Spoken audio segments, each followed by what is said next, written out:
Прага расо ҳафт аст ва чун ҳамеша дар ҳамин вақт ман бо шумо суҳбат мекунам. Шаҳлои Гулхоҷа азизон ва ташаккур мегӯям ки шумо дар ин вақт ҳар субҳ моро мунтазир мешавед ва хабарҳои тозаи Тоҷикистону ҷаҳонро аз мо мешунавед. Ҳоло дар душанбе соат 11 аст ва дар Москав ки аксари муҳоҷирон аз он ҷо моро тамошо мекунанд соат 9. Умедворам ки рӯзи шумо ба хайр бошад ва ҳар куҷои дунё ки ҳастед сеҳату саломат ҳастед ва бо гӯшу ҳуши том ҳоло моро тамошо доред ва мутаваҷҷиҳи ҳарфҳои мо ҳастед. Хуб, чун ҳамеша ман шурӯъ мекунам аз вазъи боду ҳаво. Ҳавои имрӯзи мо дар Прага офтобист. Пешбинӣ мешавад ки дар давоми рӯз гармӣ дар ҷумҳурии Чех 11 дараҷаро ташкил кунад. Дар Москав, пойтахти Русия ва макони кори садҳо ҳазор муҳоҷири тоҷик, имрӯз ҳавои абриву сард пешбинӣ шудааст. Сибқи пешгӯиҳо ҳарорат дар он ҷо ба 0 дараҷа баробар хоҳад буд. Дар душанбе зоҳиран имрӯз ҳаво абрӣ мешавад. Интизор меравад ки ҳарорати ҳаво ба мисли Прага 11 дараҷа гармӣ дошта бошад. Хуб, аз боду ҳаво гуфтем ва рӯ меорем ба хабарҳое ки феълан ман дар даст дорам ва албатта ин субҳ шурӯъ мекунем бозам аз хушхабар. Варзишгарони тоҷик ки дар мусобиқаи қаҳрамонии самбои ҷаҳон дар пойтахти Руминия шаҳри Бухарест 4 медал, 1 нишони тилло ва 3 биринҷиро ба даст оварда буданд, шаби 14 ноябр ба ватан баргаштанд. Паҳлавонони маъруфи тоҷикро дар фурудгоҳи байналмилалии Душанбе садҳо нафар бо гулдастаҳо пешвоз гирифтанд. Онҳоро бо дастовардҳои бузургашон дар мусобиқоти қаҳрамонии самбои ҷаҳон табрик гуфтанд. Ёдовар мешавам Хушқадам Хусравов, паҳлавони номдори тоҷик дар мусобиқаи қаҳрамонии ҷаҳон оид ба самбо ки аз 9 то 11 ноябр дар пойтахти Руминия шаҳри Бухарест доир шуда буд, медали тилло ба даст овард. Ӯ дар сабқати самбои варзишӣ дар рақобатҳо дар вазни зери 62 кило баъди 4 пирӯзӣ бар рақибонаш аз Доминикан, Булғористон, Гурҷистон ва Украина ба финал баромад. Хушқадам дар қуввозмоии ниҳоӣ Руслан Багдасаряни русиягиро шикаст дод ва барои аввалин бор ба унвони қаҳрамонии ҷаҳон даст ёфт.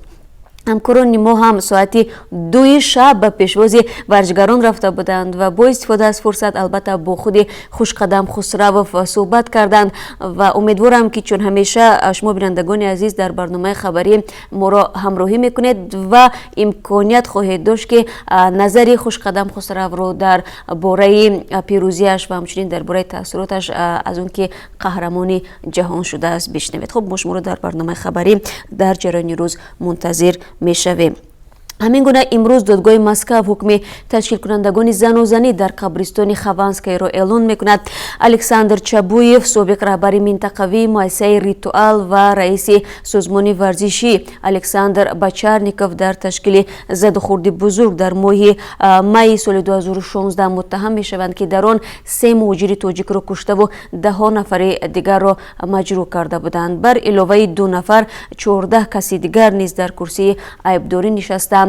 14 майи соли 2016 дар даромадгоҳи марказии қабристони Хованскаи Москав, агар шумо ҳам дар ёд дошта бошед, задухурди даста ҷамъӣ ва ё худ гурӯҳӣ бо истифода аз силоҳи оташфишон сурат гирифт ки дар он наздики 200 нафар аксаран муҳоҷирон аз Осиёи марказӣ аз ҷумла тоҷикон ва қавқозиҳо ширкат карданд. Пешбинӣ мешавад ки ҳукм нисфирӯзии имрӯз дар Москав эълон шавад. Достонӣ талаб кардааст ки Чабуев ба муҳлати 13 сол ва Бочарников 10 сол дар зиндони низомашадид ва боқимонда 14 нафари дигар ба муҳлати аз 4 то 12 солӣ ба зиндон маҳкум шаванд. Ба ақидаи додситони Чабуев ва Бочарников ин бархурди даста ҷамъиро ташкил карданд то ин ки муҳоҷирони тоҷикро аз қабристони Хованскай берун кунанд. Шоҳидон иттилоъ доданд ки маъмурияти қабристон аз муҳоҷирони кории тоҷик тақозо мекарданд ки аз 50 то 90% даромадашонро ба онҳо бидиҳанд. ҷои ёдоварист ки моҳи декабри соли гузашта додгоҳи Осиёи марказӣ 5 муҳоҷири тоҷикро барои ширкат дар ин занозанӣ ба муддати 3 солӣ аз озодӣ маҳрум кард. Онҳо моҳи августи соли равон аз зиндон раҳо шуданд, зеро додгоҳи Москав муддати боздошти онҳоро ҳам ба инобат гирифт. Хуб, тавре ҳам гуфтам, дар ҷараёни рӯз мо ҳатман ҳукмро пайгирӣ хоҳем кард ва ҳамчунин ба шумо пешниҳод мекунем ва шумо низ хоҳед фаҳмид ки омилони ин задухурди дастаҷамъӣ чандсолӣ ҳукми зиндонро гирифтанд. аз ин хотир бозам таъкид мекунам ки моро дар барномаи хабарӣ ва дар давоми рӯз ҳатман пайгирӣ кунед. در پی صدمه نقلیاتی مدهش در نزد بازار سلطانی کبیر نویه وسه 3 جوان به هلاکت رسید و 1 نفر شدیداً مجروح شد. حادثه ساعت 12 شب 12 به 13 نویبر رخ داده است. رئیست بازرسی دولتی اتومبیلی منطقه کلوب روز سه‌شنبه 13 نویبر به رادیو زودی گفت که این 3 جوان شمسلو سلطانов سال تولدش 1985، بهادر داوودов تولد 1986 و سفر مدلیев سال تولد 1989 بودند. این منبع گفت که این 4 نفر ساکنان کلوب بوده. شمسلو سلطانov که ماشین را رانندگی میکرد کارمند واحد تعیینات مخصوص وزارت کارهای داخلی و یا خود عموم بوده است. با گفته منبع رادیو آزادی آنها شب از کدام معرکه میبرایند و باید از سمت کلوب به طرف دوشنبه میرفتند و در نویه وسه نکترش در نزد بازار سلطانی کبیر از عهده اداره ماشین برآمده به زیر ماشین باربرداری دولان زدند. 3 نفر در جای حادثه جان داد و برای بیرون برآوردن جسدها کارمندان حالتهای فوق‌العاده دعوت شده است. با نظر تقایف سردختور بیمارستانی مرکزی نویه وسه درباره نفر 4 که از این صدمه جان به سلامت برد گفت وقتی به بیمارستان انتقال یافت در حالت بسیار وزنی قرار داشت و بعد تلاش‌های طبیبان وضعش بهتر شد. مقامات بازرسی دولتی اتومبیلی منطقه کلوب میگویند که در سال 2017 88 صدمه نقلیاتی رخ داده 48 نفر به هلاکت رسیده است. تعداد مجروحان صدمه ها نزدیک به 100 نفر حساب شده است. اما در 7 ماه سال 2018 یعنی سال جاری صدمه های نقلیاتی بنا به آمار سال 2017 برابر شد و در 7 ماه امسال در منطقه 92 صدمه نقلیاتی به قید گرفته شده، 41 نفر هلاک و 97 تن دیگر مجروح شدند. مقامات انتظامی شهر دوشنبه 7 جوان را برای مناقشه گروهی و با اتهام به هم زدن ترتیبات در یک محله در پایتخت تاجیکستان دستگیر کردند. رئیست کارهای داخلی دوشنبه روز 13 نویبر خبر داد که حادثه 26 اکتبر صورت گرفته است. در بیانیه رئیست آمده است یک گروه جوانان در کوچه محمد جان قاسموف نویه فردوسی بین همدیگر مناقشه نموده با هر گونه آلات از قبیل کرد و سنگ مسلح شده شبانه آرامی شهروندان و ترتیبات جمعیتی را دغلانه ویران کردند.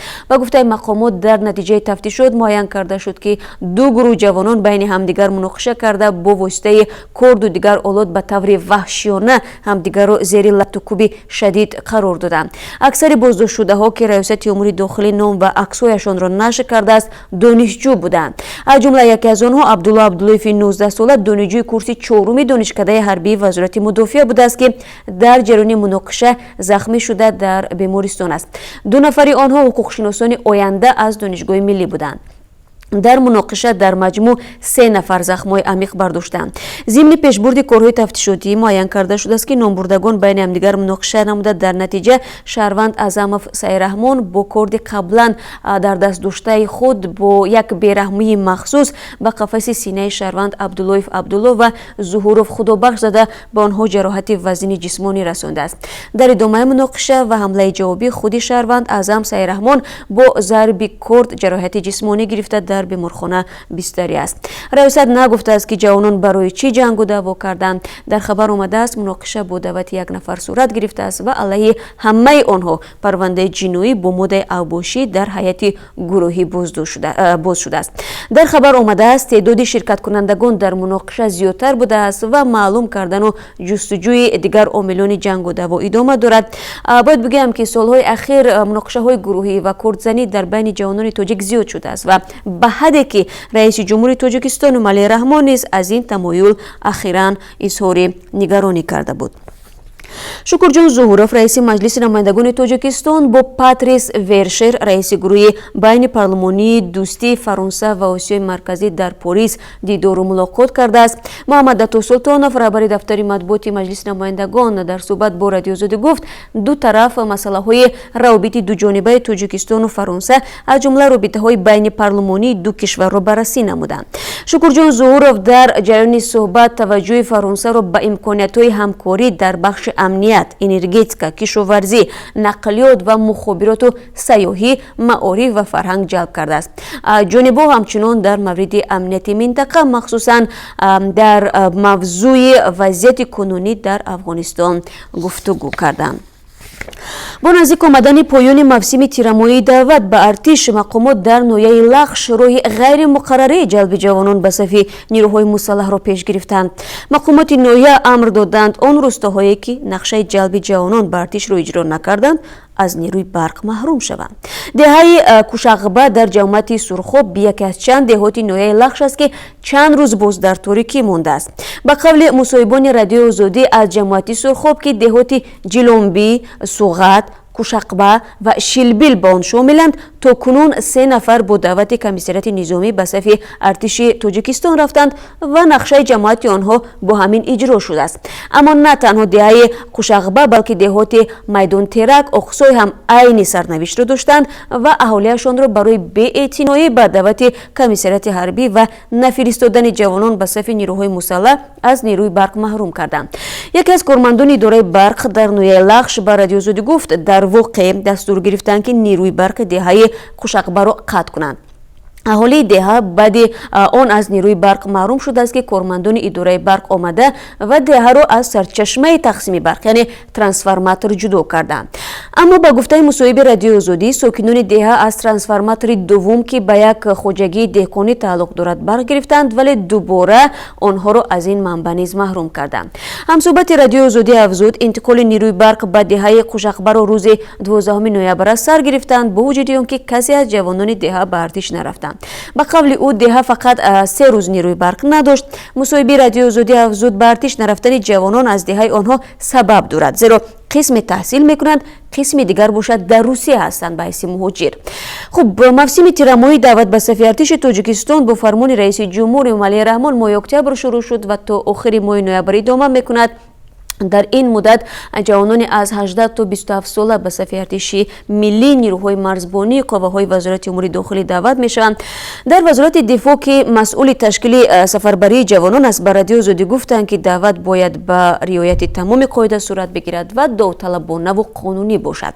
روز اول دعوت از 1 اکتبر شروع شد و وابسته به این در همه شهر و ناحیه‌ها معرکه مهم سیاسی ادامه دارد و تا کنون نقشه دعوت به صف نیروهای مسلح 90% اجرا شده است، گفت عارف ناظمیان سخنگوی وزارت دفاع به رادیو آزادی.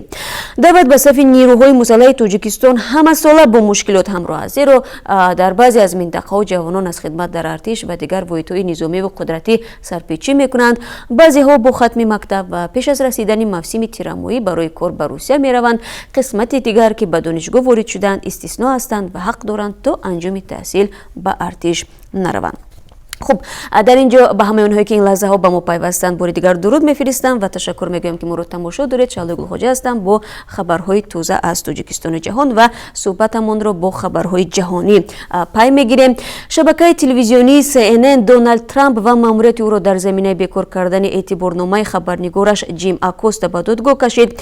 گذرنامه آکوستا بعد نشست مطبوعاتی پرزیدنت آمریکا در انجام انتخابات میان دوره لغو شد. در این نشست مطبوعاتی جیم آکوستا جمله سوال داد که چرا ترامپ در سخنرانی‌های پیش از انتخابات مهاجران را اشغالگر نامیده است. خبرنگار CNN همچنین پرسید که آیا ترامپ از بازجویی رابطه احتمالی با روسیه نگران هست یا خیر. پرزیدنت نخواست به این سوال‌ها پاسخ بدهد و آکوستا را آدمی بد و دغل نامید. بعد این نشست اعتبارنامه آکوستا برای ورود به کاخ سفید لغو شد. سخنگوی کاخ سفید سارا ساندرز دیرتر خبرنگار را به رفتار نامناسب متهم کرد. به گفته او آکوستا با دختری تجربه آموزی کاخ سفید که می‌خواست میکروفون را از خبرنگار بگیرد دست رساند. ساندرز نواری را از این نشست نشر کرد که کاربران شبکه‌های اجتماعی را ساخته عنوان کردند. در عریضه دادگاهی CNN بر ضد ترامپ باز 5 نفر دیگر نیز هستند و باید بگویم که CNN طلب دارد که اعتبارنامه جیم آکوستا فوری برقرار شود. شبکه تلویزیونی تاکید کرده است که عریضه شکایتی نه تنها هر خبرنگاری تاثیر منفی دارد که فعالیت مقامات انتخابی را منعکس میکنند. این مخالفت اولین در بین آکوستا با ترامپ نیز در نشست مطبوعاتی اول سال 2017 تا آغاز فعالیت رسمی دونالد ترامپ در مقام رئیس جمهور او از پاسخ گفتن به سوال آکوستا دست کشید و گفت این شبکه خبرهای تقلبی پخش میکند. ضمناً رهبریت CNN برخورد پرزیدنت را تنقید و از خبرنگاری خود پشتیبانی کرد. یک کمیسیه پارلمانی ایران برای عملهای جراحی به گفته آنها غیر معمول مجازات حبس و شلاق معین کرده است که چشم گربه‌ای و گوشولاغی از جمله آنهاست. چشم گربه‌ای حالتی است که در پی عملیات جراحی گوشی چشم انسان بستر می شود و آن شکل چشم گربه را می گیرد. عملیات جراحی که در آن نوک‌های گوش را تیز می کنند گوشولاغی گفته می شود. سخنگوی کمیسیه قضایی و حقوقی پارلمان ایران گفت انجام جراحی غیر معمول جنایت است و آنهایی که این کار را انجام میدهند همچنین طبیبان به 2 سال حبس محکوم شده و 74 شلاق زده می شوند. اظهار نظری وی بعد اون مطرح شد که از چند سال به این طرف عکس‌های زیادی از انجام این گونه جراحی ها در ایران در شبکه‌های اجتماعی و به ویژه اینستاگرام منتشر می شود. در ایران پیش از این جراحی چهره می شد و جراحی های نو که به گفته حسن نوروزی غیر معمول هستند رواج نداشتند. ابوالحسن امامی رئیس انجمن جراحان پلاستیکی و زیبایی در ایران حدود 3 سال قبل گفته بود سالانه از 20 تا 25 هزار جراحی زیبایی انجام داده می شود و افزوده بود ایران یکی از کشوری پیشرفت دنیا از نظر آماری این گونه جراحی ها است. روزنامه ایرانی آرمان قبلا در گزارشی نوشته بود با آنکه ایران دیگر کسی عمل زیباییش را پنهان نمی کند اما اخیراً برخی جوانان پولدار جامعه به جراحی‌های وحشتناکی را آوردند و از گوشولاغی به چشم گربه‌ای رسیدند و به جای مراجعت کردن به روانشناسان تنها جیب جراحان پلاستیکی را سرپولتر می‌کنند. این روزنامه ایران را پایتخت عملیات جراحی زیبایی جهان معرفی کرده و در مورد عمل‌های جراحی نو رواج یافته به نقل از یک جراح نوشته بود این افراد می‌خواهند با انجام این عمل‌ها در جامعه خودنمایی کنند و بگویند که ما از شما فرق داریم. و از نیمه اول ماه آینده شرکت هوایی اسکات قزاقستان از شهر استانا به پایتخت تاجیکستان خط سیر نو باز خواهد کرد. پرواز مستقیم از 14 دکبر آغاز می شود. بنا به اطلاع شرکت اسکات پروازها تاریخ خط سیر استانا دوشنبه استانا هفته 2 مرتبه روزهای جمعه و شنبه صورت می گیرند. ارزش بلیت $124 مقرر شده است و فروش بلیط از حالا آغاز یافته است. قبلا پرواز میان دو پایتخت از طریق شهر الماتای قزاقستان توسط شرکت‌های تاجیک ایر و استانا ایر انجام داده میشد. خب ببینندگان عزیز در این قسمتی صحبت بازم رو میارم به موضوعی که بیشتر شما رو نگران میکند موضوع قرب اسعار خارجی در بانک‌های تاجیکستان است و طبق قرب معین کرده بانک ملی تاجیکستان امروز $1 با 9 سومانی و 41 درم و 1 یورو با 10 سومانی و 60 درم عوض کرده می شود. متاسفانه برای مجرمین کاری تاجیک میرسونم که قرب روبل روسی باشد پایین آمده است و 1000 روبل روسی با 139 سومانی و 20 درم خرید و فروش میگردد. این در حالی است که آخر ماه گذشته قرب روبل روسی یعنی 1000 روبل تا 144 سومانی رسیده بود. خب به هر بانک ملی هشدار داده است که بیرون از بانک ها نقطه انتقال پول و بانکمات و ترمینال ها بدل اسعار قطعا من است و نقض معیار مذکور جوابگری مأموری و جنایی را در پی دارد و بازم یادرس میشم بینندگان عزیز که قرب اسعار خارجی از جمله روبل روسی نیز در بانک های تجارتی کشور مثلا فرقیت دارند از 1 تا 10 سومانی میتوانند فرق داشته باشند و از همین خاطر شما نیز حیران نشوید. خب این خبرهایی بود که من در دست داشتم و خواستم در این صبح بر وقت به سهم شما برسونم و البته بار دیگر میگم که تشکر که ما را همراهی کردید و